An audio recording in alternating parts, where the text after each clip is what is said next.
Hey folks, Kevin here. Well, it's April 20th, 2021, and been busy this last couple of weeks going crazy around here. We have had an ad on Craigslist selling different plants and all. A lot of bare root plants that we've been selling. And so what I thought I'd do today is give you a little bit of a tour of some of the things that we've been working on recently.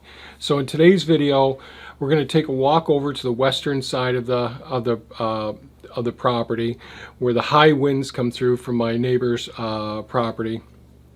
And along the western wall there, now that's where all of the black locusts are. There's some lilac bushes, there's elderberry bushes that are all along the living fence line, and there's more to come in the future. But I did have a trench down in there where I could put 3 to 4 pots wide down in there and keep the root balls of the plants from freezing solid during the winter months. I've had some challenges with having the pots down in there. One is some of the wild grapevines that grow down into the area. The second thing is all the wildlife. I don't mind the deer browsing so much, but they really did chop down all of the blackberry plants. So what I did do recently is I pulled all those pots out, and one of the problems I had over in that area are the plant.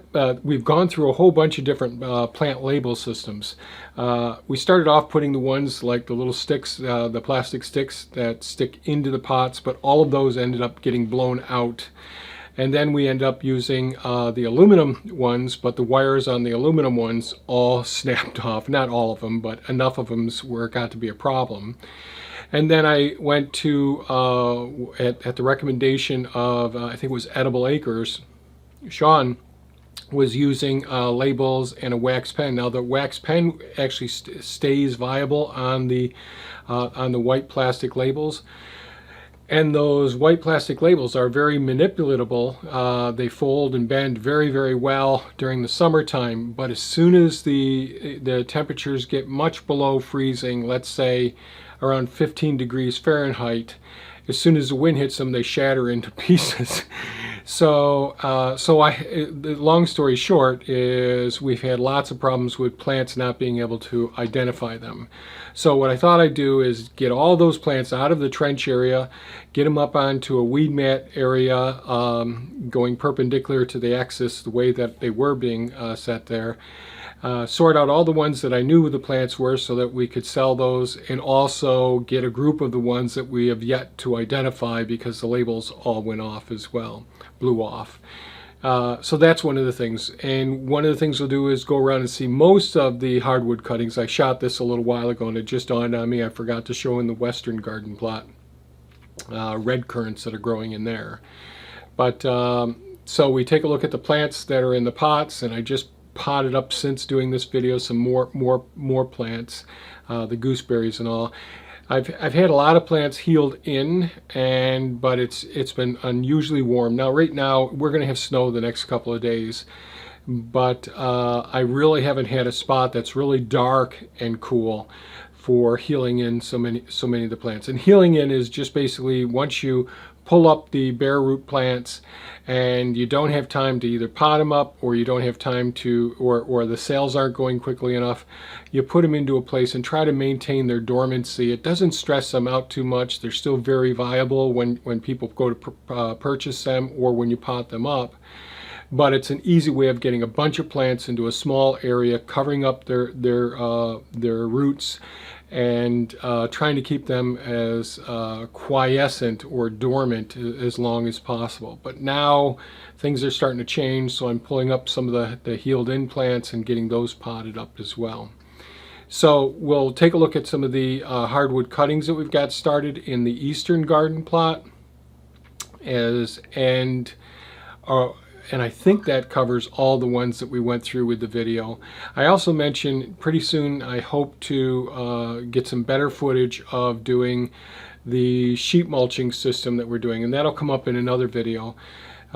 So sheet mulching, I've made videos in the past about sheet mulching, and I've talked about going ahead and directly taking all cardboard and paper products and putting them into the woods. And there's an old video I did several years ago about it. Got lots of flack from people thinking that the plastics, because I don't remove all the tape and all. Most of the tape and the plastics that are on the surface of it get broken down. But and I have shown how I've taken whole books and used those for mulching as well. And I shot a whole bunch of footage, but some of it didn't come out yesterday. But we'll see if I shoot some more footage. We'll show you some of the wood chips going down on top of layers of all the paper products we've been saving for the last year, with cardboard being set on top of it. So hopefully I'll be making a video about that and posting that soon so I can share that with you. So I think that's about it. Let's go to the video and see what we've got.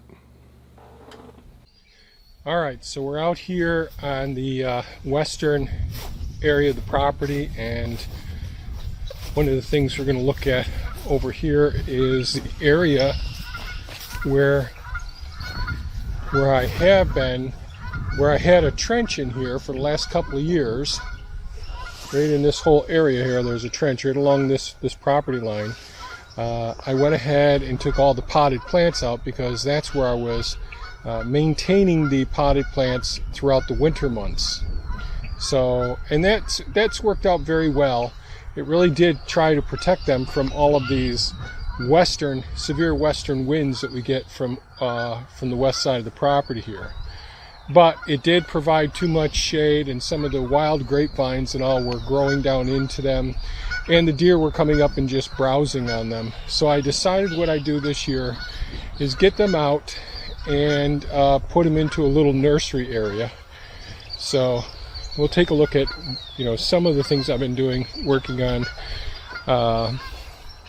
some of the propagation. So I just put some wood chips here yesterday to fill in the real low spot. Here's some of the elderberry plants. These are some of the elderberry plants that I planted last year. They've been doing extremely well, been selling those. Over here is where the elderberry plants are for this year. These are the hardwood cuttings that are starting to take off. This is the area, so I've got seeds in some of these large 5-gallon buckets. Here we have thornless blackberry plants. These are ones that I mostly propagated this spring. Many of them are tip rooted. Some of them are using the potting up system that I described last year, that were in the western garden plot up over there, which is in the distance there. So I ended up taking some of the roots that were still deep in the ground. I ended up putting pots around them, putting soil around them, and some of those are the plants here as well. I ended up getting about 20 plants, and then got quite a few more. These are some of the ones that the deer were browsing on, so we'll see if they come back. We'll see how that all works. Over along the line here, these are all pussy willow hardwood cuttings, all along in here. And I had some healed in raspberries up above there, and some gooseberries up there as well, which I'll end up getting the raspberries in the ground soon. Some more of the thornless blackberry plants are Chesters and Triple Crown. Really, they do great in this part of the country. I ended up pruning all of the blackberry plants. I didn't make a video of that. I've just been too busy lately. Here's some of our blueberry plants that were over there in the fence line. And then we've got a couple of pink currants, and I really need to propagate more of these pink currants here. Here we have some potted gooseberries. Here, these are all hosta berries. In this area here, these are all red currants. In this area here, only a couple of black currants left. I dug those out. They sold pretty well.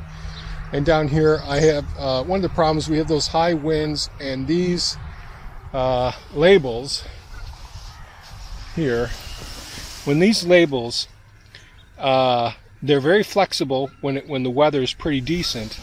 But one of the problems with them is when it gets below freezing, much below freezing, and we get our high winds, they just snap right off. I find pieces of them all over the place. And then a few more plants there as well. Here's some of the gooseberries that are healed in here. Some of the red raspberries down here that are healed in. And see, healing in just means that they were taken out of the ground, put in bunches, and then covered with soil to try and maintain them somewhat dormant, but not a very dormant spot here because this is all right out in the sun. So that's that.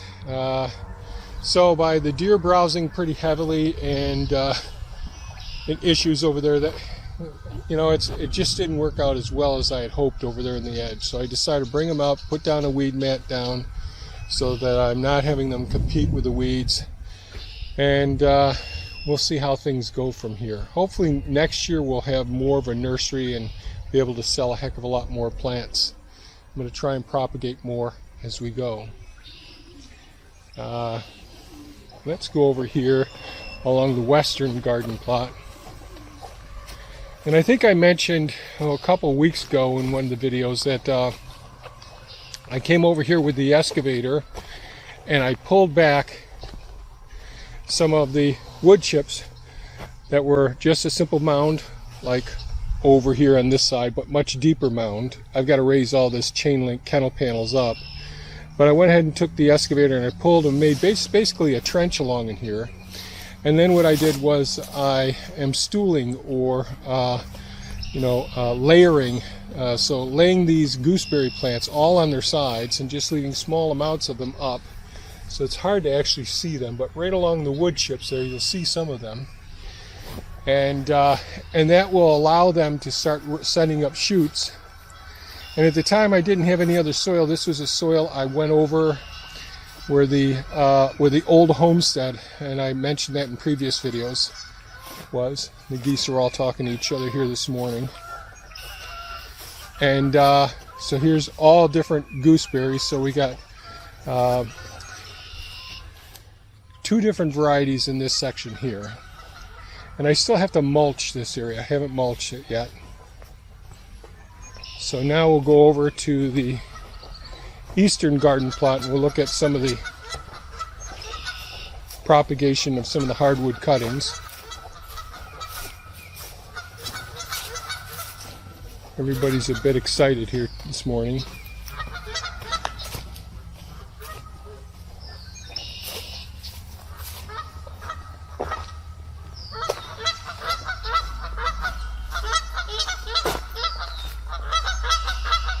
It's okay, guys. I've got some serious weeding to do over there where the asparagus are. I did dig up just about all the irises. I could see I have a couple. A couple of years ago, I transplanted a whole bunch of irises around the statue here.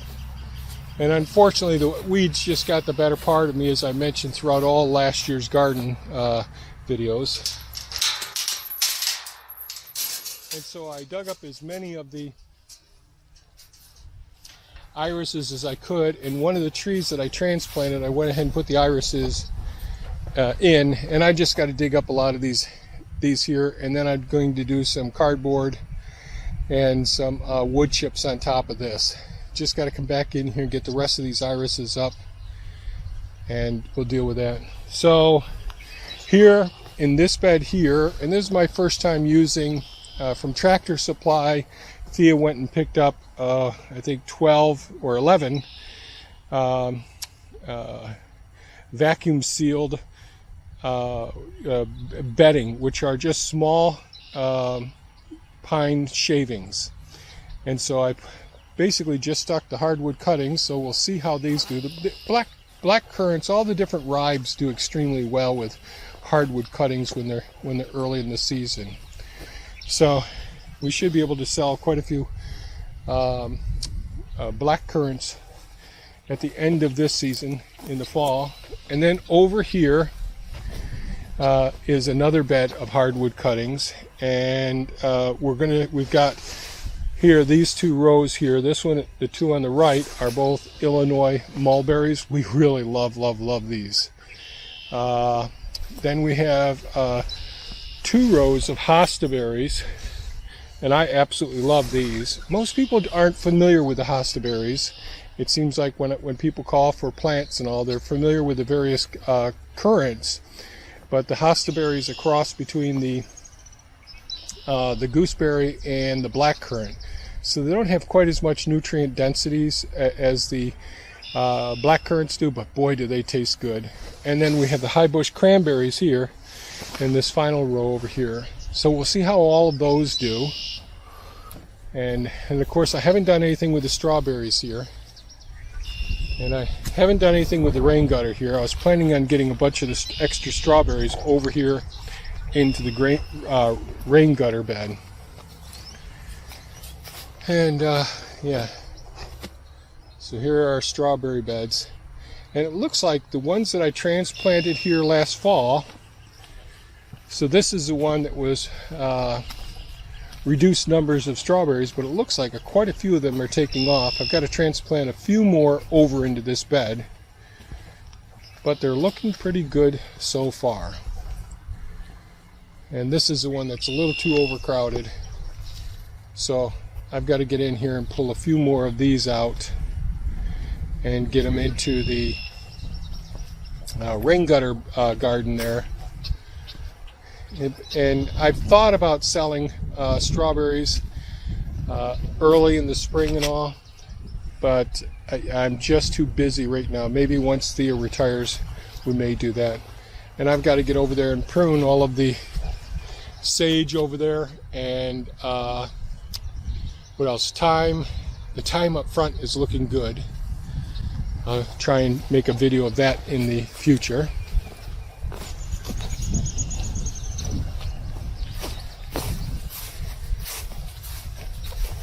And one of the things I will do is I'll post a video, because I've been working on the other hoops. So these hoop trellises that we love growing our beans on, this was this floor level here that separates the 2 sides of the trellises where we grow the beans.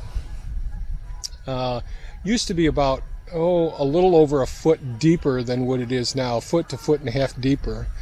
And those wood chips have all broken down over the last 3 years. So it's basically, although it looks like wood chips on the top because they're exposed to the air, underneath it it's just beautiful, but weeds are growing up in here.